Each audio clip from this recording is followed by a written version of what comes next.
प्रभावित होते हैं कि ये क्या धर्म है, और मेरे धर्म में, हिंदू धर्म में क्या क्या नजर पक करते हुए निकल चले जाते, मुझे तो कुछ समझ में नहीं आता। तो भगवान के चरण में गिर पड़ता है, कहता है हे भगवान, आप मुझे अपने धर्म में शामिल कर लो, मैं आपका शिष्य बनना चाहता हूँ, मुझे भिक्षु बना लो भगवान। भगवान कहता नहीं, भगवान कहते नहीं, जाओ अपने माँ बाप का परमिशन ले लो। जाता माँ को बोलता है, माँ मैं भिक्षु बनना चाहता हूँ। बाप सुनता है, अकेला ही लड़का, इतना सारा संपत्ति, सोना चांदी, तो भिक्षु बन जाएगा, और ये कौन देखेगा? बोलता मैं सब समझ गया, ये किस काम का सब, ये किसी काम का नहीं है, मैंने ऐसा उपदेश सुना है, नहीं मुझे जाना ही है, मुझे भिक्षु बनना है, फिर जिद करना है। तो उसकी माँ बोलती कि जाने जो जिंदा रहेगा तो देखने को तो मिलेगा, नहीं तो वैसे जीत से खाना नहीं खाता जाने, और वो भिक्षु बन जाता है। 18-20 साल भगवान बुद्ध के चरणों में लीन होकर, भगवान बुद्ध जब कोई कृष्ण देव तो बड़ी आनंद के साथ सुने। 18-20 साल पहले घर से निकला तो 18-20 साल भगवान बुद्ध के चरणों में रहा, 18-20 साल 36-40 साल का हो गए। एक दिन भगवान को बुद्ध कहा, भगवान इस कोलाहल में कोई ना कोई यहाँ पर लोग आते रहते हैं, तो मेरे ध्यान में जो है बाधाएं पहुँचती है, तो और भिक्षु भी जंगल में रहते हैं, क्यों ना मैं अपनी कुटी बनाकर जंगल में रहूं और तपस्या कर लूं। सुबह उठ के मैं किसी गाँव में भिक्षाटन करूंगा और इधर अपने कुटी में लाके खाता रहता हूँ, ध्यान करूंगा, मुझे तो ध्यान में रुचि है भगवान। तो भगवान बोलते कि ठीक है, आपकी जैसी मर्जी है। तो दूर दराज पर एक बहुत सारे भिक्षु रहते हैं, अपनी कुटी बनाकर, तो वो भी अपनी कुटी बनाकर वहाँ रहने लगे। 20 साल हो गए और उम्र हो गई 7 साल की। देखो बाल पकते, दाद भी दिन है, शरीर में चुनिया पड़ गई। फिर उसको याद आती है, भगवान मेरे माँ बाप ने मुझे जन्म दिया है, मेरे को ये हाल हो गए तो मेरे माँ बाप कैसे हो गए भगवान, मैं क्यों ना उसके पास मिल लूँ। उसके मन में विचार आता है, रोज सोचता है, एक दिन मन बना लेता है कि मैं गांव में जाकर अपने माँ बाप को जरूर मिल लूँ। बुढ़ापा बड़ा दुखदायी होगा, मेरे माँ बाप कैसे हो गए भगवान, मैं जाके क्यों ना मिलूँ। उस रास्ते के रास्ते में निकलता है, उस मोड़ पे खड़ा रहता है। एक रास्ता जाता है भगवान बुद्ध के आश्रम के तरफ और दूसरा रास्ता जाता है गांव में। मोड़ पे खड़ा होकर सोचता है कि मैं माँ बाप से अगर मिलूं तो वो उनका में फंस जाऊंगा, तो भगवान के दर्शन नहीं होंगे। सोचता है नहीं, भगवान से पहले मिलूं। फिर भगवान के आश्रम की तरफ जाता है, भगवान को नमन करके एक साइड में बैठता है और भगवान से कहता है कि भगवान मेरी बहुत इच्छा हो रही है मैं अपने माँ बाप से मिलूं। भगवान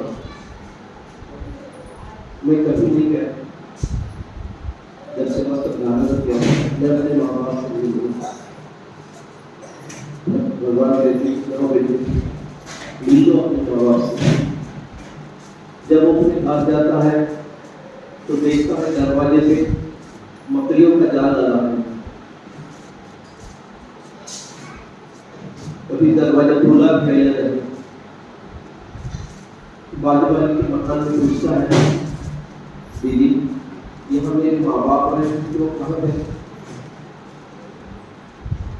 तो दीदी कहती है होंगे कहीं भीख मांगते, हमें क्या पता। और तो गली कुछ में देखी सोचता है इतने माँ बाप मेरे पैसे वाले, इस गांव के अंदर में जिले के अंदर में मेरे माँ बाप से पैसे वाले नहीं, और ये जो शहरी महिला ये दीदी कहते थे होगी कहीं भीख मांगते, और बेचारा इधर जाता है उधर जाता है। बहुत देर के बाद एक पेड़ के नीचे एक बुढ़ाई भोजन करती है, कई भिक्षा करो माँ के लाती और भोजन करती। अभी भिक्षु देखता है, अरे हाँ यही मेरे माँ बाप, ये देखो क्या हाल हो गया, वो जाके खड़ा होता है। बूढ़ा बाबा खाना खा के बैठता है एक साइड में, बुढ़िया खाना खा के उम्र के हिसाब से उनकी जो आती जगह धुंधली से होगी बराबर देखता नहीं। अब ये भिक्षु जाके उसके पास खड़ा होता है, तो कौन हो भाई, भिक्षु लगते हो, अरे बोलो भिक्षु बना देते ना बेटा, हमारे पास कुछ नहीं देने के लिए, मैं भी भिक्षा करके लाई और खा रही हूँ, तुम भी जाके खाल मांग लो और इधर आके लाए तो बैठ के खा। भिक्षु कुछ नहीं कहता, उसके पास जाके खड़ा रहता। थोड़ी देर के बाद में ममता है, माँ है, वो बुढ़िया खाते रहती खाना और इसके आंसू गिरते उसके हाथ बुढ़िया के हाथ में। तो बुढ़िया कहती है, तुमको बहुत ज्यादा भूख लगी होगी, भूख गई है, तो आप इच्छा कर करके मांग के खा लो, मेरे पास कुछ नहीं बेटा, मेरे पास झूठा हो गया खाना, थोड़ा देर पहले आते तो मैं अपने खाने में से दे देती खाना। और ज्यादा रोना फिर आंसू गिरते हैं, अरे तू रोता क्यों है? बाप बोलता है उधर से, अरे देख बुढ़िया, अभी तक तो तेरे लिए कोई रोया नहीं ना, देख जरा उठ के देख ली कि तेरा बेटा ना भाई। बुढ़िया उठ के खड़ी होती है, धुंधला सा तो दिखता है, अरे ये तो मेरा बेटा, अरे ये तो मेरा लाल।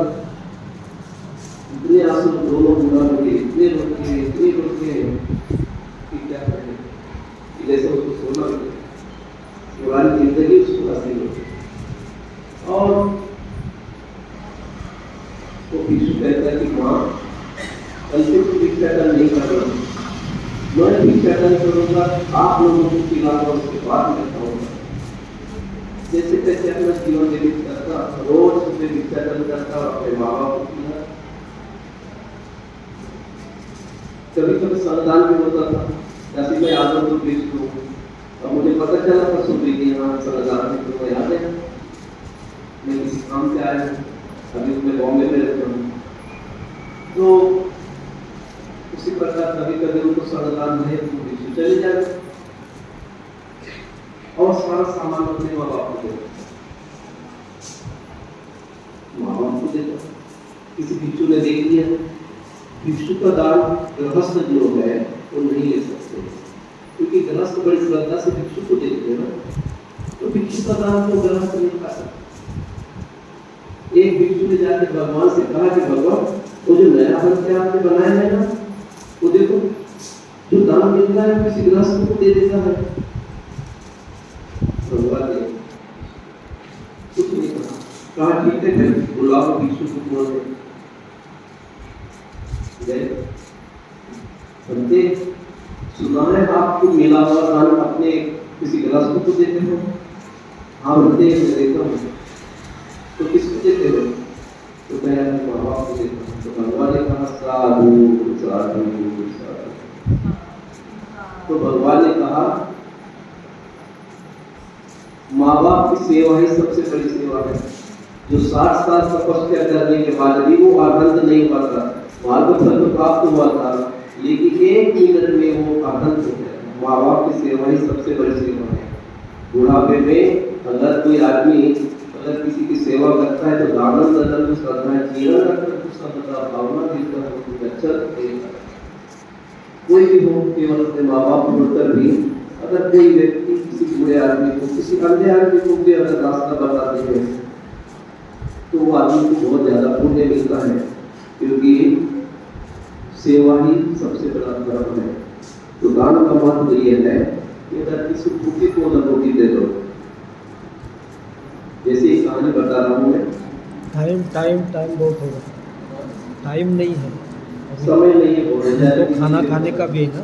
हाँ खाना खाने तो बस इतनी कहानी आपको बताया कि दान का महत्व देने से, दान देने से वो कितना वो आदमी का 1 सेकंड में आधा टूट गया। और इसी प्रकार आप दान देकर भी अगर जो पुण्य थोड़ा प्राप्त करोगे उस दान से आपका मंगल हो, कल्याण हो, सबके बोलो स्वस्थ हो। साधु साधु साधु